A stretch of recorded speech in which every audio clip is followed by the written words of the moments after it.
মৰমৰ ছাত্ৰ-ছাত্ৰীসকল, আজি মই অসম জাতীয় বিদ্যালয়ৰ দ্বিতীয় শ্ৰেণীৰ আপোন পাঠ নং 1 ৰদালি কবিতাটি তোমালোকৰ ওচৰলৈ লৈ আহিছোঁ।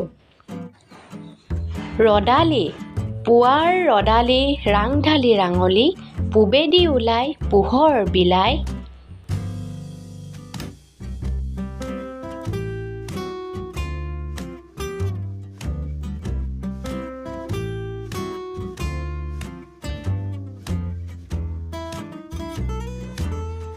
লাহে লাহে কৈ উঠে আকাশলৈ, মূৰৰ ওপৰ উঠিলেই দুপৰ।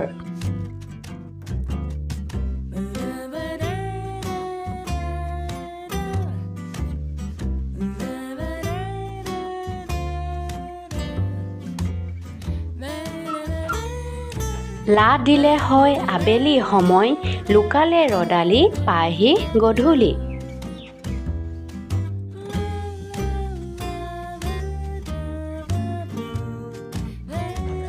কবি ৰঘুনাথ চৌধুৰী।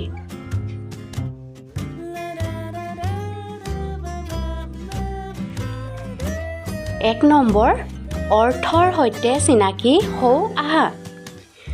ক ৰাংঢালি, ৰঙিয়াল ৰচকী। খ লাহে লাহে কয়, লাহে লাহে কয়। গ দুপৰ, দিন বা ৰাতিৰ মাজভাগ। ২ নম্বৰ, প্ৰথমে কোৱা তাৰ পাছত লিখা। ক পুৱাৰ ৰ'দ কোন দিশে ওলায়? পুৱাৰ ৰ'দ পূব দিশে ওলায়। খ দিনটোৰ কোন সময়ত বেলি মূৰৰ ওপৰত উঠে? দিনটোৰ দুপৰ বা দুপৰীয়া সময়ত বেলি মূৰৰ ওপৰত উঠে।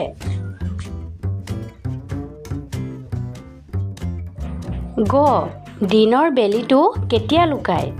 দিনৰ বেলিটো গধূলি লুকায়।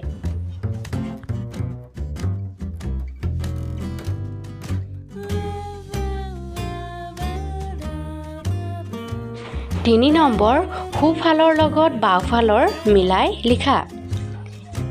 ৰদালি ওলাই ওপৰ হয় ৰদালি, দুপৰ গধূলি সময় ৰাঙলী বিলাই।